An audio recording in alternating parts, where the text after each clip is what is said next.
All right, chat. All right, we got our food. All right, something to eat. Our breakfast. Okay.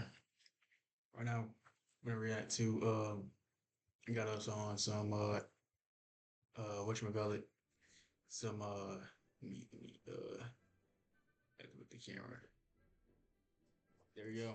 I got us watching some Internet's Darkest Corners, part six. I'm pretty sure you probably seen, stuff in the past about it, but some came out like the past week and a half ago. So we finna go see. Um, and so, you know, let's get this straight up. Let's get into it.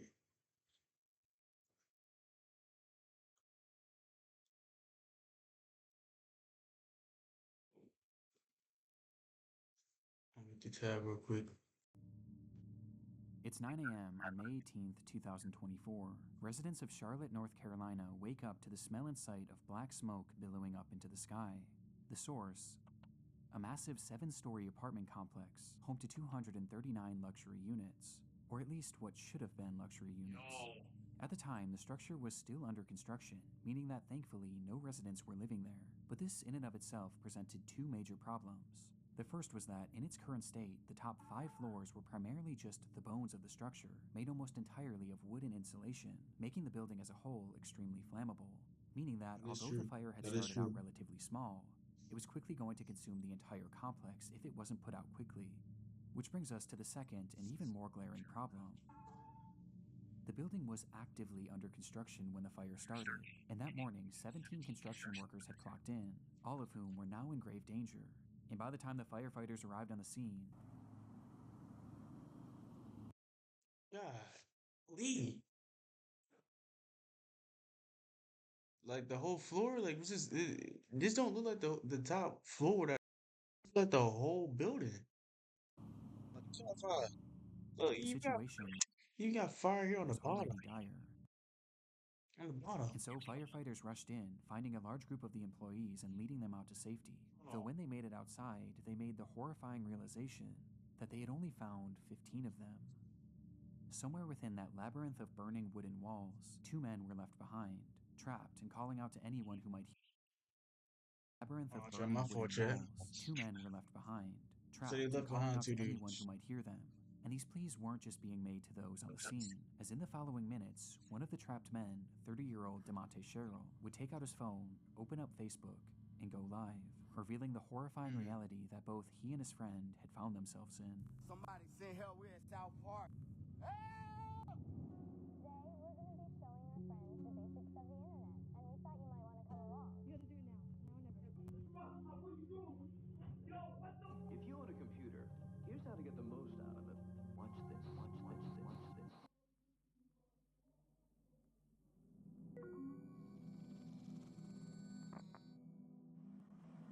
Yo, I'm in South Park right now. At work, the building on fire, and I can't get out.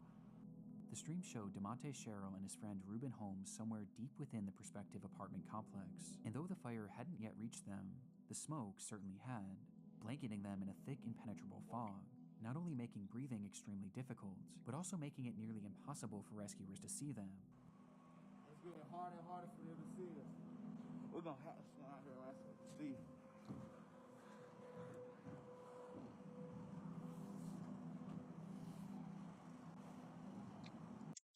Mm-mm. Nah, nah, bro. That's just sad, bro. I can't imagine. Imagine sitting there, you working, and all of a sudden your shit catch fire, and nobody can save you, bro. Nobody. Well, I don't know if he gets saved yet, but like in this moment, he can't be saved right now. Okay, they can't even see him. Like, and the fire ain't even reach you yet. It's just the smoke, so it's hell down there. The building on fire. I'm trapped inside. Me and my man. This was likely one of the reasons why DeMonte chose to start this livestream, hopeful that it could show rescuers exactly where they were. But based on the footage, their positioning was far from ideal. They were on the second highest floor, floor 6, which had only one access point, a single stairway that was on the complete opposite side of the building. And based on their testimony in the footage, something had clearly blocked their path to that one remaining exit, meaning that the only other way out would be to jump. Though at 6 stories in the air and falling into what would likely be the heart of the fire, this would have meant certain death. There was quite literally nowhere for them to go. Rescue was their only hope.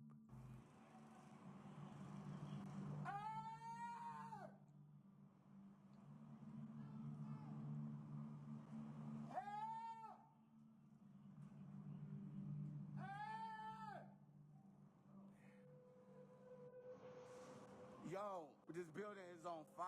I'm at work. Somebody send help. We're in South Park.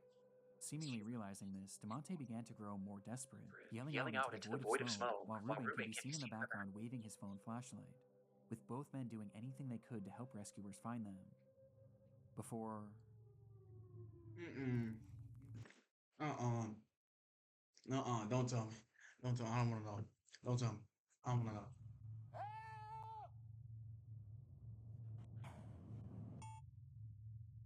the stream abruptly ends. Oh. Rescuers were aware of the unfolding situation on the 6th story. They first tried to reach the men by using a massive crane with a basket attached, which can actually be seen in DeMonte's livestream. Though in it, you can see that it's also facing the complete That's just tough, bro. as the smoke was just that impenetrable. That's just However, at one point, it's believed that the crane operator did actually see these men, but the blaze was just too extreme, leading to the operator himself having to be rescued.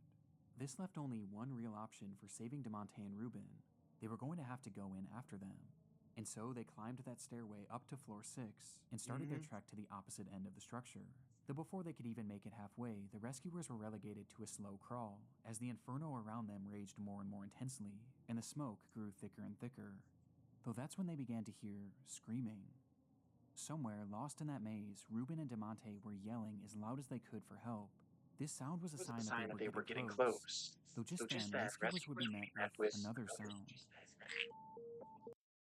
Bro, there's no way it collapsed. Like I'm having this moment in my mind that this thing is gonna collapse. Like I can't get it.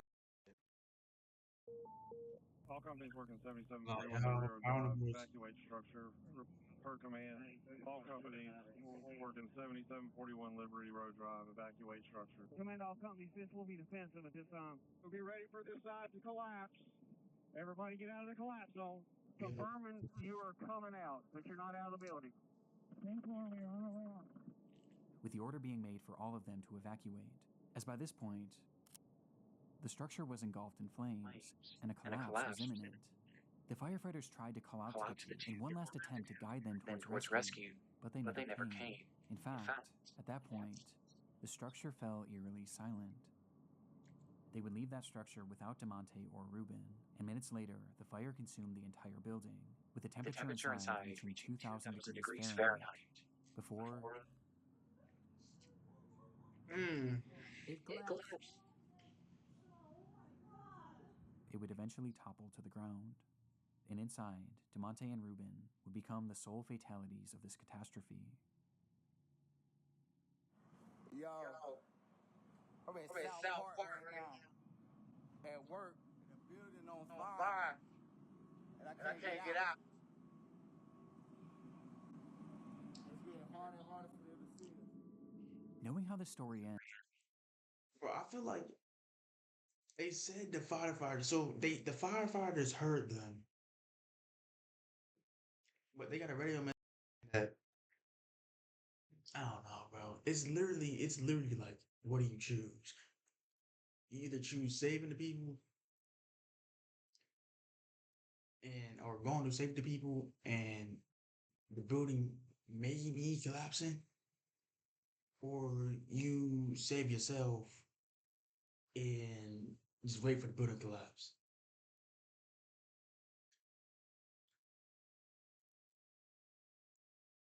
Like it's weird, bro. It's weird. would make this live stream difficult for anyone to watch.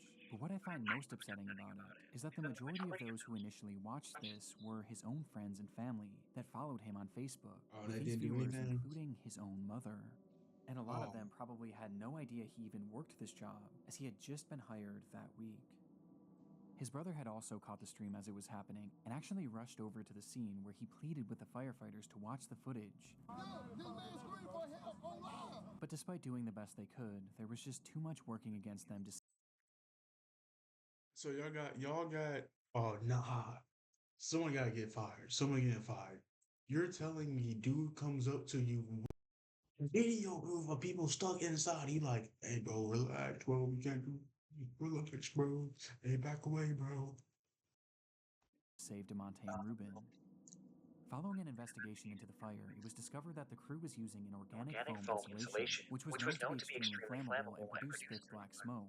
And this became deadly when the machine used to spray that insulation caught fire, sending the whole building up in flames. Where they had yet to install any sort of smoke detector or alarm system to alert the crew of a fire. Making matters worse, there had been a temporary set of stairs made right where the two men had been trapped. But that stairwell had just been removed in order to make way for the permanent set of stairs. Oh, that's so Because of dead. this and a myriad of other issues, the companies involved with this construction were forced to pay a fine of $50,000 and are currently being sued by the families of both victims. Hell yeah. But regardless of the outcome, nothing will ever make up for the loss of DeMonte Sherrill and Ruben Holmes.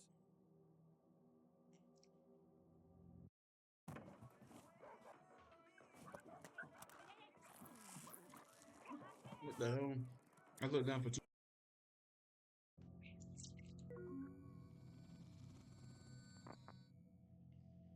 Things were getting concerning. Johnny Cashman spoke to his family nearly every single day, but now, on the 6th day without receiving any communication from him, they knew that something was wrong. Johnny lived in Lynchburg, Virginia, hundreds of miles away from his home in Maine, and so, being unable to check on him themselves, they called police in the area and requested a welfare check. Police entered Johnny's apartment on the 19th of April, 2022, and hours later, they would call his parents with the news that they had found their son dead on the floor. According to the officers, Johnny had experienced some sort of medical event that led to GI bleeding that ultimately claimed his life. But this made no sense to Johnny's family. Is it like He was internal only 38 bleeding? years old and had just been given a clean bill of health after a full medical exam only 4 months prior. It was so out of the blue, in fact, that they even asked if there were any signs of a struggle or if there was any evidence that he may have taken his own life. But they were assured that there was no trauma, no drugs, and nothing suspicious found on the just a scene, medical and problem. that, as shocking as it was, his cause of death was entirely natural and had likely just been spurred on by drinking and tobacco use, with the only solace being that Johnny didn't suffer, as they stated that he had died instantly. Because of this, no autopsy was performed, as the case seemed as So like a blood straightforward clot, or like, and despite his family questioning if they should get their own autopsy, cause yeah, like, is that like a blood clot? Like, let me know something because, like, I've had people, close friends die of a blood clot, like they die instantly. Like, what is it? Is it like? Let me know. Let me know, chat. Let me know. they were told by officers that it wouldn't be necessary. And so, Johnny's body was cremated and sent back to Maine, in what seemed to be the end of Johnny Cashman's story.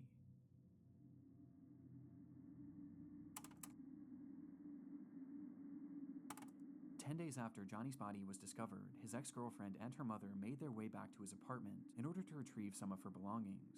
She knew that re-entering the space was going to be difficult, but ultimately there was no way she could have prepared for what was waiting for her inside. There was blood everywhere. It was pooled in the bathrooms, wiped on doors, spread all over the living space, and was even found on a chair and a banister.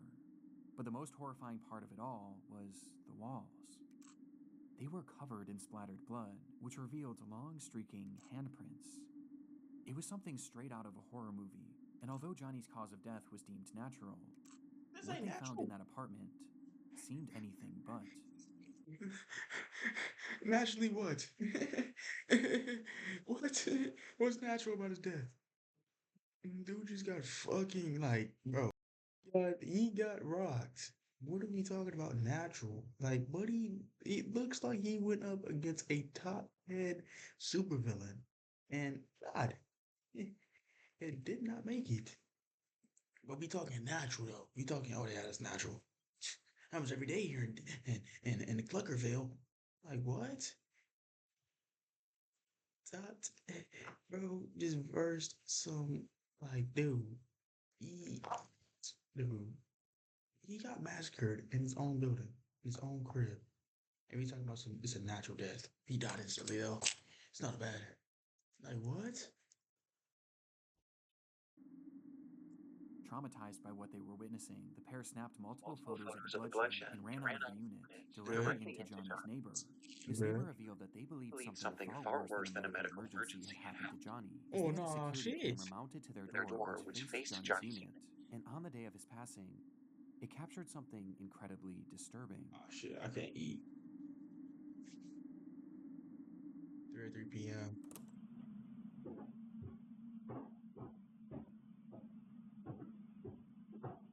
The footage shows Johnny making his way up the flight of stairs leading Is to he his drunk? apartment at around 3:03 p.m.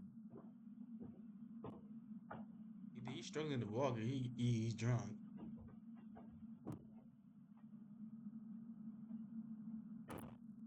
Nothing seems out of the ordinary at all, though it is noteworthy that he was holding an empty glass, perhaps insinuating that he had been drinking. But this Yeah. doesn't seem to impair his movements much at all, as he punches in the code and enters his home, just as he did every other day. But moments later, something happens inside that unit, and while it goes unseen, it doesn't go unheard. Unheard. That's so disgusting.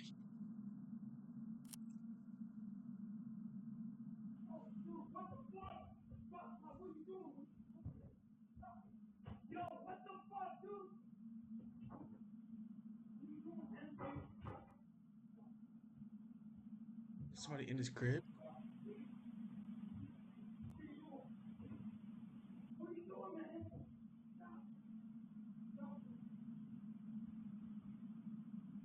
Oh hell no.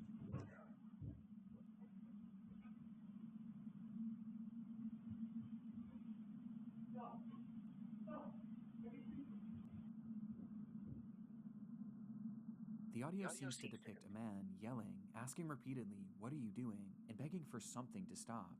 Seems no. It was heard. It was heard. On top of this, you can also hear loud thuds and banging, almost as if things were falling over inside, or there was some sort of physical altercation, before the unit then goes quiet just a few seconds later. It was unclear if this voice was Johnny's, or perhaps someone else who had been inside the unit, but regardless, one thing was apparent from this audio. There was someone else in that apartment, despite the fact that Johnny lived alone. And just 7 minutes later, this unseen person would emerge. Nah.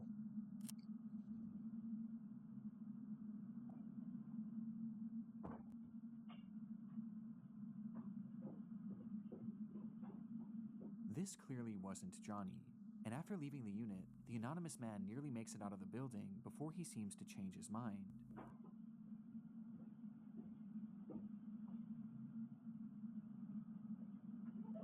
Turning around and walking back up the stairs before fiddling with the door handle, touching it only with his sleeve, like he was wiping off his fingerprints.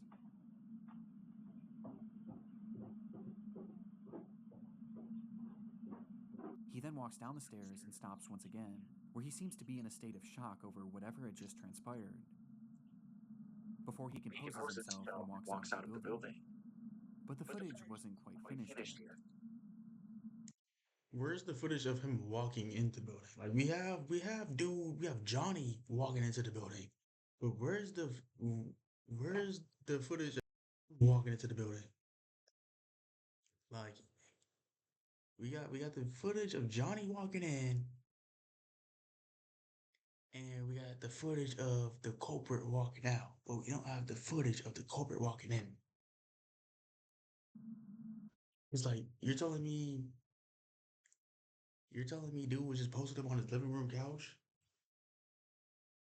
just waiting, or like through a window.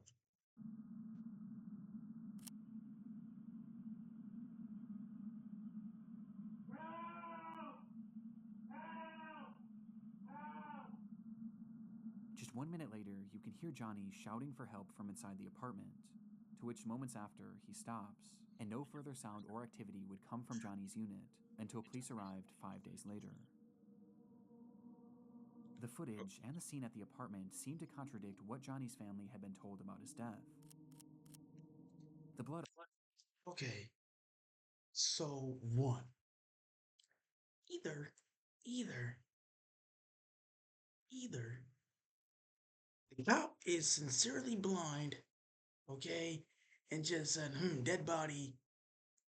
All right, let's call up everybody else to come collect this motherfucker. And everybody that worked on that motherfucker was blind as shit, and they see nothing on the walls.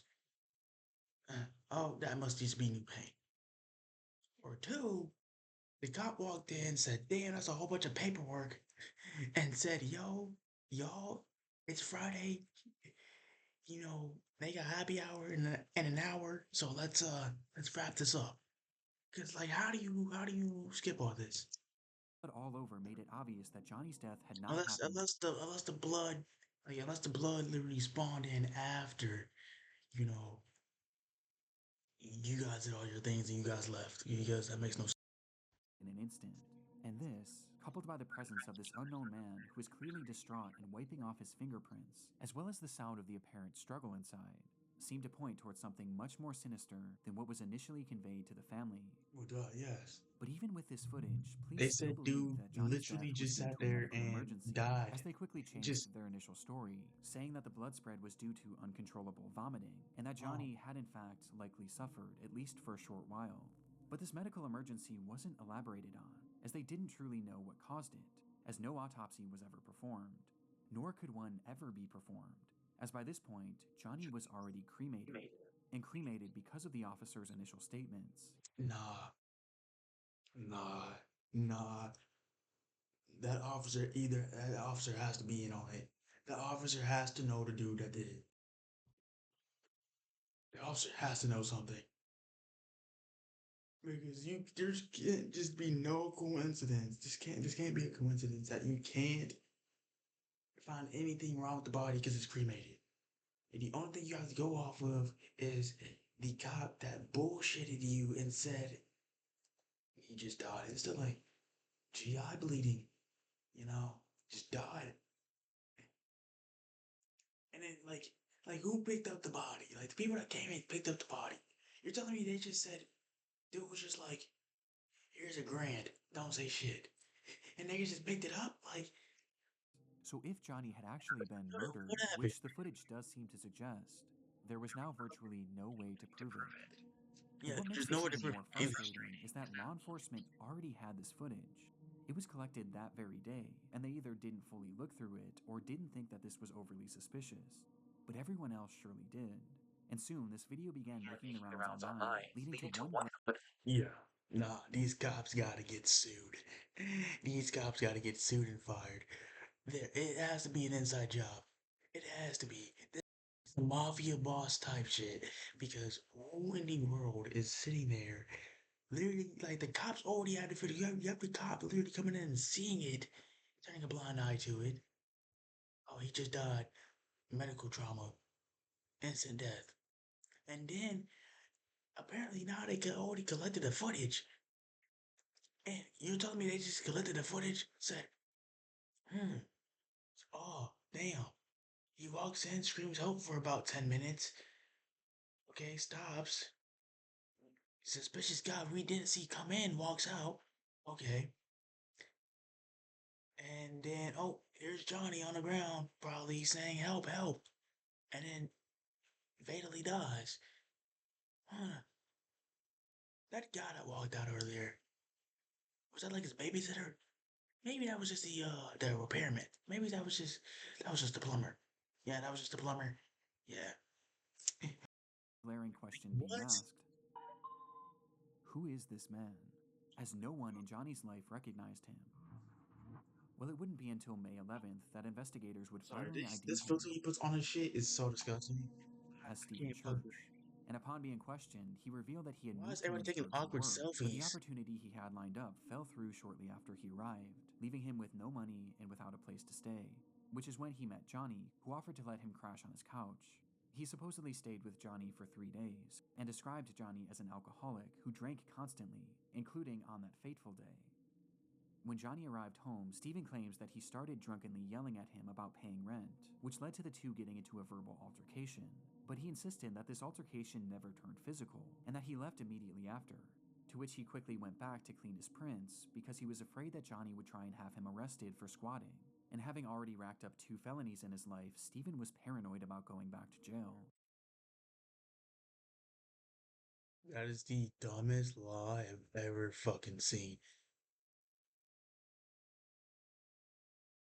I forgot what the squatting law is, but I know it's like damn near impossible sometimes in some states to kick a dude out that's literally living in your house. It's like all they have to do is like they gotta change some shit around the crib, make it theirs, and then now they got a crib. Like if shit that was the case, fucking I'm going into a house, changing up the walls, putting my name on it. There it is, my crib. I ain't pay a single dime. I'm squatting in it. I'm squatting. But when Stephen was leaving, But yeah, that's a dumbass excuse of why you did what you did. And then I didn't want to be charged for squatting, so I went my off his door. Like they literally have your fingerprints on every other piece of furniture you touched. But the outside door handle, yeah, that's the one you make sure you want to get. he did mention seeing Johnny hunched over the toilet as if he were going to vomit, but he claims to have left before this so-called medical emergency started. This is the gist of Stephen's account from that day, Yeah, but the problem is, it doesn't really match up with what we're hearing in the video. exactly.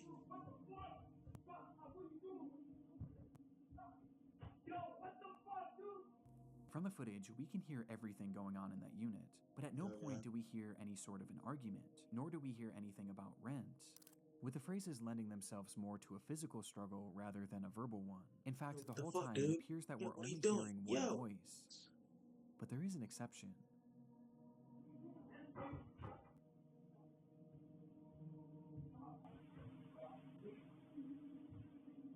To my knowledge, it's never been conclusively determined whose voice is who in the recording, and either scenario paints a I far can't different stop. picture of what may have happened inside that room. But regardless, this audio makes it clear that Stephen's story was fabricated at least to some degree, as he also fails to account for the loud banging in the background. And because of this, his version of events is generally rejected, with most Yeah, people seeming to believe one of 2 main theories. The first is that, upon arriving home, Johnny and Stephen had gotten into a physical altercation, resulting in Johnny taking some sort of blow to his abdomen, which in turn triggered or exacerbated this medical emergency. GI bleeds are horrific, and can certainly cause the level of bleeding that was found in the apartment. And perhaps seeing all the blood coming from Johnny, Stephen started yelling at him, before deciding to run off, fearing that he would be charged for murder. This would explain Stephen's demeanor and actions after leaving the apartment, and why he may have fabricated his story, as he knew or knows that he was directly responsible for Johnny's death. And this blow to the abdomen could have easily been missed by investigators, as the injuries would have been primarily internal. The second theory is that upon arriving home, Johnny naturally experienced a medical emergency, leading to this catastrophic GI bleed. Upon seeing this and perhaps being in a state of shock, Stephen yelled at him, demanding to know what was happening and telling him to stop, as perhaps he was moving around the apartment and tracking blood everywhere, which would explain the other voice saying, "I can't stop." I could see how this experience would make no sense to Stephen, and perhaps just having no idea what was happening, he left and tried to make it look like he was never there, as he was afraid of being blamed for whatever was happening to Johnny, and so he essentially left Johnny there to die, whether knowingly or unknowingly.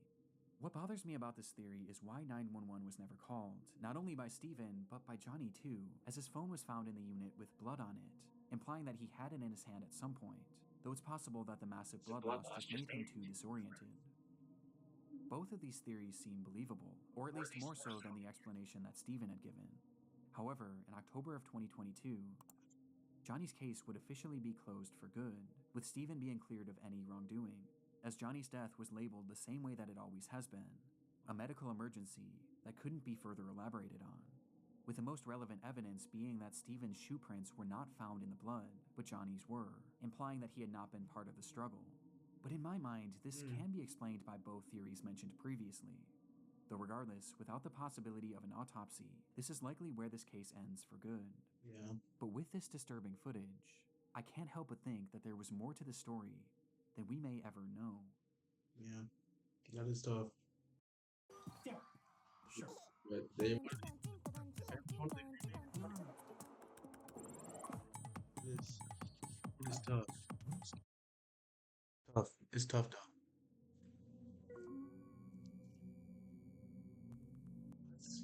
It was around 7:30 a.m. on a warm July morning back in 2019. 17-year-olds Bethany Martin and a 16-year-old friend decide to walk to a gas station near their home in San Antonio, Texas. And as the two of them made their way down the road, their path Home brought them states? parallel to a drainage ditch, which was often filled with various trash and other discarded material. But on this day, something far more interesting caught their eye. It looked like a man crouching down and leaned up against one of the concrete walls. But the closer they got, the more they realized how unusual his posture was. He looked completely unnatural, and he wasn't moving. And by the time they came face to face with him, the reality of the situation would hit them. They had just found a dead body. This discovery was enough to traumatize anyone, especially two teenagers. Hell And yeah. upon calling the police and being sent on their way, Bethany and her friend would make the long walk back home, contemplating what to do next, before they eventually landed they on were the walking? idea No of sharing whip? their experience Oh, with the yeah. world. And so, as soon as they got in the door, they began to set up lights and their camera in order to film a TikTok. Oh, oh, oh my God. Oh my God. I remember this. Nah, nah, nah, nah, nah, nah, nah. Nah, nah, nah. I remember this. Bro, this blew up. Hold on, nah. If this is the story I think it is, I'm not even gonna say nothing. I'm just gonna let it play. I think I know how to actually how it played out.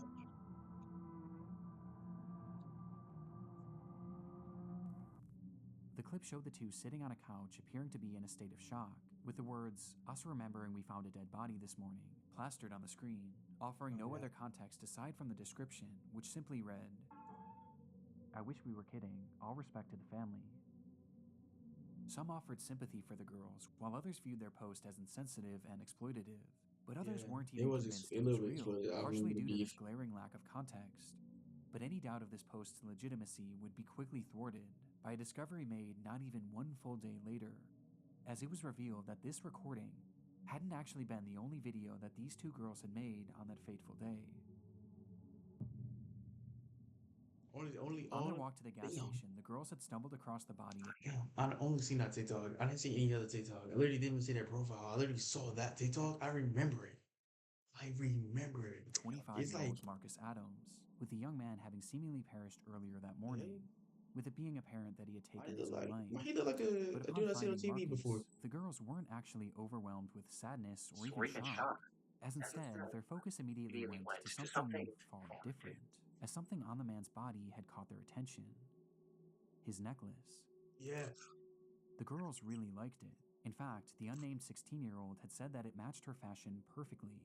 And so, before police arrived, the two would once again pull out their phone and start recording, showing Bethany approaching the body with her intention being to grab his necklace, which she eventually does, removing the medallion and giving it to her friend, before tossing the chain into the grass nearby, leading to the girls running away from the scene. The 16-year-old would then post that video onto her Snapchat story for all of her close friends to Nah. I'm sorry. Yeah. see. Yeah. I can't show the y- footage for obvious reasons, but Yes, it's exactly. truly awful. And just based on the audio alone, you can tell that they're very obviously having fun doing this. You gotta do it now.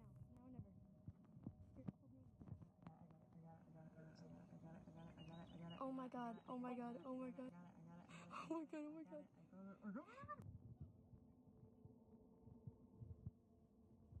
Nah. Nah. I don't even know all of this. I There's didn't know something all of so this. uniquely disturbing about it. It's clear that upon finding the body, there was no real emotional impact on them, at least Nah. none that outweighed their desire to. You could tell they smoked. You could tell San Antonio, Texas, you look at the girls, you could tell they smoked. Alright, so man, my lord, if they had, pop some shit, it was easy to tell. Like you could tell that they weren't the best. They weren't Steal the from it. And as if studious stealing from this kids. man who had Those, just taken his own life, and posting it for all their friends to see as if it were a joke Some wasn't great horrible civilians. enough. These They then weren't them. immediately posted this other video to TikTok in an attempt to garner sympathy. It's truly awful, and made even more appalling by reports that claim that the 16-year-old had actually worn this medallion in the TikTok Yeah, video look, it's and in right there. others made following its posting. And unfortunately, their actions had even more upsetting consequences, as the footage from their Snapchat story was quickly downloaded by someone they knew and posted onto an app called Nextdoor, with the footage Like, being of course. totally uncensored. And it was on this app where it's claimed that many of Marcus Adams' own family members would see the footage, many of whom weren't even aware that he was deceased. Just one day after posting this Yeah. TikTok, both girls were questioned by the police after Hell the yeah. incident and the footage was reported to them. And as a result, Bethany would be charged with theft of a human corpse, but would ultimately avoid any serious jail time. Meanwhile, the 16-year-old's name and charges were never publicly released, but we do know that the medallion was returned to the family. Perhaps unsurprisingly, Bethany would later come back to her TikTok page shortly after her arrest and share her side of the story, where she gave a less than half-hearted apology, while also claiming to be the victim, saying that her friend had pressured her to steal from Marcus, as well as pressured her into making that TikTok in the first place, because she thought it would be a hit. Though obviously this didn't go over well. Anyone watching in 2024, you watching he okay. So what my story was from when I saw this, I remember it as I remember still off the corpse. But I thought they did like more shit to the corpse. It was like I remember the rumor being that they killed the dude and then took the necklace off his body. Like they found dude and like killed him, put him there, and then took the necklace off his body. That's how I remember it. That's how I think the rumor was brought up to me via TikTok. But damn, I didn't know this shit come back full circle. Oh, On God. December 20th, 1984, 12-year-old Janelle Matthews disappeared from her home in Greeley, Colorado in the evening hours. Course, bro. Earlier that day, she had sung at a Christmas concert with her school's choir, which her parents were unable to attend, as her mother was out of town and her father had gone to her sister's basketball game nearby, leading to Janelle catching a ride home with a friend. Being dropped off at her house sometime around 8:15, where she excitedly spoke to her father on the phone, letting him know that she had arrived home safe and sound. Approximately 1 hour later, her father, Jim Matthews, pulled into the driveway to find the garage door wide open, and the house completely empty. Janelle was gone, leaving behind her winter coat and even her shoes, despite it being a frigid, snowy night. And it was within that snow that was quickly piling up that lie one of the only real clues left behind at the scene. Footprints, leading directly to one of the home's Yeah. windows, insinuating Skinny that ass someone had angles been though. watching Janelle. Oh. 12-year-old Janelle Matthews disappeared from her Greeley home 1 month ago today. It's believed she's the victim of a kidnapping. She has not been seen or heard from since December 20th.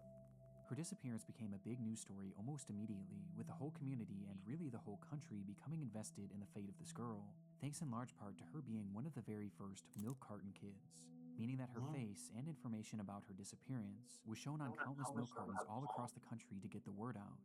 And as a result, Oh this case became huge my goodness. I didn't know it started all the way back then. Oh wow.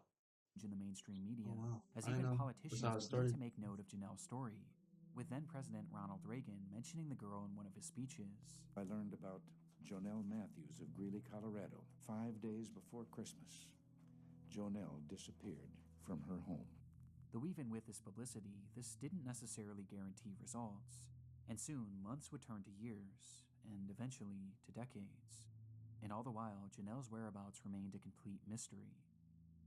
Eventually, the rise of the internet would start to play a key role in this case, where even in the late 2010s, over 3 decades after she had vanished, her case was still being shared and still being discussed, just as it had been 3 decades prior, with it still being a point of contention for politicians even as recently as 2019. Wait, When a what? man running for governor of I'm sorry. Hold on. for I just saw politics something. Marks the 31st anniversary of the 12-year-old girl. So it's been 34 years. Last seen October. Oh, so this was in 2014. So it's been 44 years.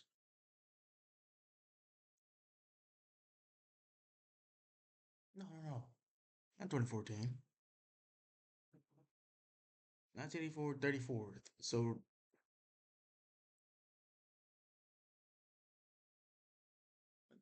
what year was this?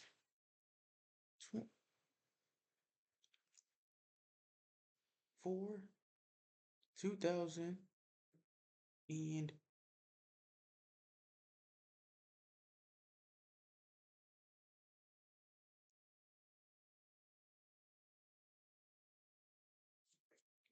yo, is my math wrong? Chat? Like,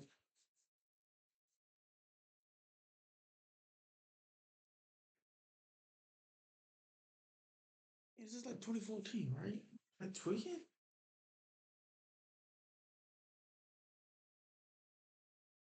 Let me get my calculator out. 2018. Okay, yeah, I'm an idiot.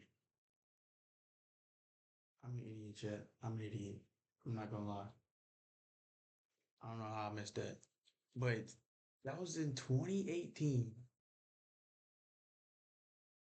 2018. I can't believe that. It is 2024. Even as recently as 7 years. 2019, So when a man running she was 12 too. So Shorty was 40. Shorty was 46. 46, bro. 46 in 2018. 7 years? 7 years later? Yeah, she's 50. for governor of Idaho mentioned her disappearance in a Turning Facebook 53. post 35 full years later. Regardless of Janelle's whereabouts, her case was still very much alive, as the world, and especially Janelle's parents, were haunted by the question, what happened to Janelle Matthews? But sure enough, in late 2019, they would finally get their answer. Nah, Bones found in Weld County earlier this week 35 years later. appeared to bring an end to a 3-decade-long search for a missing 12-year-old girl. The Greeley Tribune is reporting they are those of Jonelle Matthews. Bones? On Tuesday, July 23rd, 2019, at roughly 4:50 p.m., a crew had been digging in an isolated field in Weld County, Colorado, in order to install a new pipeline, when they would uncover the decayed remains of a little girl. It was Janelle, still wearing those clothes that she had worn to her recital, meaning she had likely died the very day she disappeared, having been killed by a single gunshot wound to the head. Janelle Matthews had been murdered in cold blood, and almost immediately upon finding her body, the police would also zero in on their suspect. The man's name was Stephen Pankey, and at the time of Janelle's disappearance, he had been living in the same general area in Colorado. But by 2019, Stephen had long since fled the area, as after the crime, he would eventually pack up seemingly out of the blue and move to Idaho, where when Janelle's body was discovered, he just so happened to be running for governor. With your global network, there will be no escape from airplane food.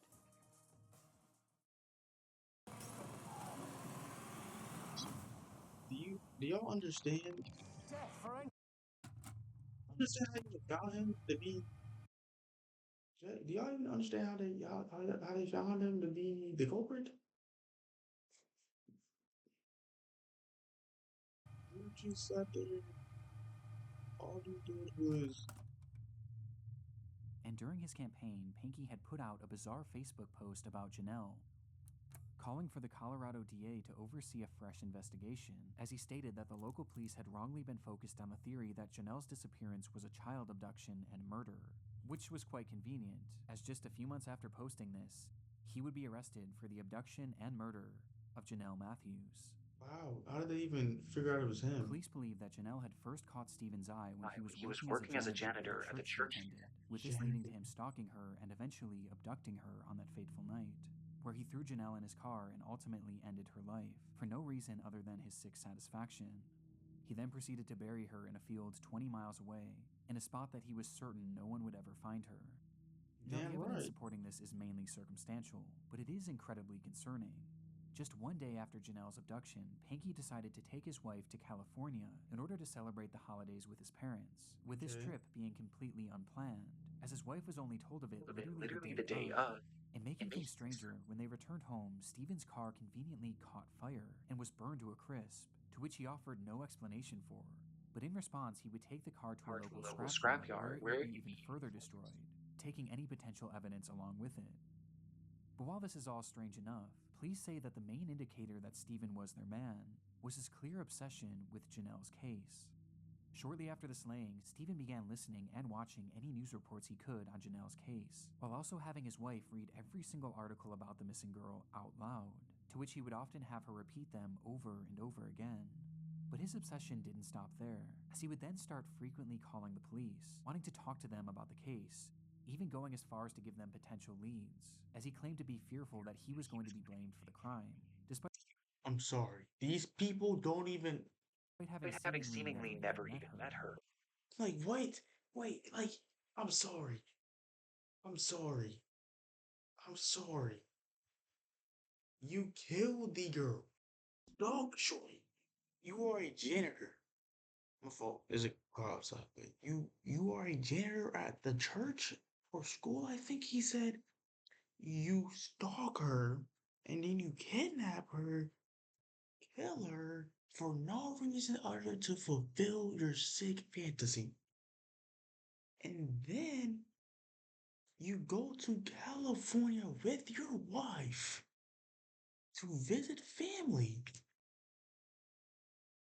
And then you come back and your car mysteriously catches fire. And then not only that,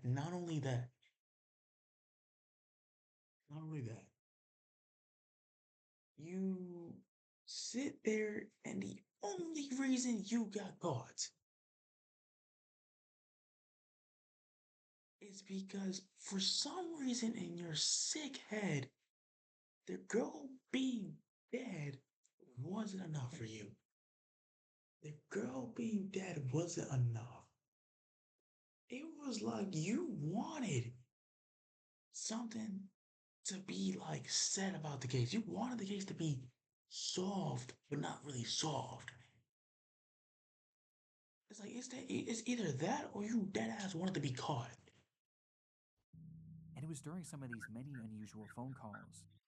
Because like explain to me, you killed the girl, do all this shit to hide the fact that you did it, and then come to the cops talking about they're gonna blame me. How? No one knows you. Like no one knows you at all. And you're just over here like, oh, don't blame me, don't blame And he me. was said to have given details on her disappearance that were never actually made public. His obsession So was now, entirely uncanny, bringing up yeah, yeah. So yeah, her disappearance at yeah. random Kill even no, decades nah. later, He with his needs the Facebook hang. post being a perfect example. And as it turns out, one of Stephen's most incriminating statements came as a result of something he mentioned in that infamous message. In it, Stephen says that his son Carl had been murdered in 2008, which is in fact true, as the murder was actually fully solved, with it being confirmed that Stephen had nothing to do with it. But when he was mourning the loss of Carl, something unusual happened. His now ex-wife recalled that following Carl's death, Pinky never once cried until the day before his memorial service, where she watched him from a distance walk up to their son's urn and begin to sob, eventually blurting out, "I hope God didn't allow this to happen because of Janelle Matthews."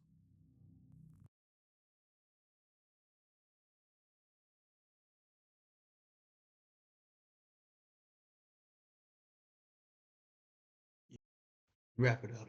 Wrap it up. Nah. This is pissing me off. Nah, I mean, imagine nah, imagine my 20. That's little sis. That's little sis right there. Dang. If that's little sis and I hear it's you, oh my God. You better hope you got the Secret Service moving with you. You better pray and hope you got security on your 6, 9, 3, and 12 o'clock. Like, they better have every angle of every room you walk in covered. not ever be lacking. Because, bro, I am straight up not even giving two shits where you're at. You can be, besides if you're at church, you can sit there, you can be at the gas station. You could be talking to the kids out of school. Wow, wham, wham, wham, chicken wham, wham. That ass shooting the fuck out of you. You not living. Bro, like you catching hands and you catching bullets. I'm sorry. What? Despite maintaining his I'm sorry. Your son dies, and you're like, I hope it. Oh, this isn't God punishing me for what I did to Janae. Oh, innocence to this day, but Pinky was sentenced to life in prison with a possibility of parole in 2040, oh, no. his conviction coming 12,634 days after Janelle Matthews' disappearance. With Pinky's cryptic Facebook post serving as a dark relic Nah, of his twisted obsession nah. that would eventually expose him as Janelle's killer. Fucking weird fuck. That's actually fucking disgusting. That's actually disgusting. Yeah, okay, shame on the officers who never took Johnny's death seriously. Yeah, yeah, just, yeah, that day was police is medical. Yeah, that's weird. Like, man shouts for help. Like they have the tape. Man shouts for help. Randomly wipes his fingerprints. Obvious altercation. Obvious. You can hear it. It's much like this shit and includes sound too, guys. It's not just video, it's sound. So you're not only caught in 4K, you got you got high quality sound behind that bitch. But it was medical though. Yeah, watching your own son's final. Yeah, that was like the first one. Does no one have anything to say with the whole daughter? Like, did no one even watch that? Like, I get everything else is bad, but like that shit pissed me off. Janelle, Matt, like, bro, chat, that shit pissed me off, chat. I'm not gonna lie, that shit pissed me off. I can't, like, like, I can't sit there and I can't even let that slide. Like, if that's me, if that's my fam, chat, I'm not, bro. If that's my low sis, I don't give a fuck if it took 70 years to find this motherfucker. If he's still alive, he getting shot. If he's still alive, his life ended that day. Like you can't sit there and tell me it's not. You can't tell me physical harm is not coming to this dude. You cannot tell me. Oh, I forgive him. It was 70 plus years ago. I don't care if dude is in a nursing home. Nigga is catching a swift cane and an overdose on Adliv. I mean, Aleve. Tylenol pills. I'm lacing that nigga shit. I'm lacing his shit and punching him. I don't give a fuck. Someone come in and punch him. He gonna ask, oh, help. Right? They gonna talk to him. What do you need? I need my pain meds. They getting laced with fentanyl at that moment. What the fuck you talking about? They getting laced with fentanyl that same moment. The hell? The Johnny, the Johnny, if I'm the parents, why is the police not getting sued in any of these situations? Like I get the police and the son's Facebook that went live on Facebook. Yeah, they get sued. They got sued. Okay. Not even that. It wasn't the police. It was the literal like building, like the company that was building the apartment. Yo, well, are we forgetting, bro? Brother, like dude's brother showed up on foot, on feet, all 10 toes deep, and said, "Yo, my brother is in there. Watch the video, please." And the cop said, "Yo, relax. We're doing all we can right now." That typical BS, buddy. Yo, yo. I'm sorry. I feel like if somebody's not listening to me, they gotta get it smacked into them. Like they gotta get it. Like they not their ears aren't attuned to my shit. Right? They're not attuned to my level of speech. So I gotta sit there smacking it. I gotta tune them. I gotta tune their ears with my hands, with my backhand. Right? And then police, nah, no suing. Okay. Word. And then Johnny. Okay, yes, he came home drunk. He was drunk and alcoholic. I don't know if they said, oh, he smoked tobacco, cigarettes. But like, Chet, are we dead ass? Like, are we finna just? Oh, he was an alcoholic and he smoked cigarettes. Nah, medical. Medical. He was an alcoholic, smoked cigarettes. That's just medical. Write that down, Johnny. Write that down. That's medical. Medical. Yep. Medical. No autopsy. Bet that. Bet that. Bet that. Bet that. Bet that. All right, boys, you going to the bar? 5 o'clock. Hell yeah, happy hour. Like, like the way that should happen, you would have thought. You would have thought. Oh, dude, really was like had like mob ties. Like you go in there, yo, worrying mothers and fathers calling the cops to a welfare check on a son. All right, they do a welfare check. They knock, open the door. Yo, son on the ground, dead. But here's what they don't tell you. I mean, they tell you your son dead. Yeah, yeah, yeah. Okay, condolences. But they don't tell you that there was a whole freak show in the room. Like they don't tell you that. They just saying it was straight up a medical incident. Are we good? Are we good? Because like what are we hooting and hollering about? Like what was going on? Like that did not just come across our minds to like be like, yo, oh yeah, your son either had to fight Thanos or he had the Avengers or some like mob dude after him. Because like, come on, you can't sit here and lie. Dude really got his shit killed. He got murked. He got slayed. This is medical though. And then you see the camera evidence. Okay, here's the only thing here's the only thing I understand. And here's the only thing point of view. Okay, from the dude that walked up that was living in there that was sleeping on the couch. All right, the theory about him was, of course, he had the theory that they got into an argument, da da da da, and it got physical, boom boom boom boom boom. He punched him in his abdomen, caused GI bleeding, boom, whatever. Or, but we will never find out if there was actually like a weapon used or stabbing or anything, because the body's burnt. You can't check a dead body, a burnt body. You can't just pick up the ash and be like, oh yeah, yeah, this ash right here, this one speck, yeah. See, if he didn't get stabbed, it would look like this. You see how it looks like this? This was one little ash. Yeah, he got stabbed. Like you feel me? You feel me? Yeah, like they can't do that. So yeah, and then they talking about some. It was just an argument. He got punched in his abdomen. Boom. Okay, I understand that.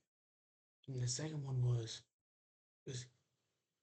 uh, it tied into the only reason why the second theory is really a second theory is because on like the end of it, you can hear somebody say stop, and the other guy say I can't stop.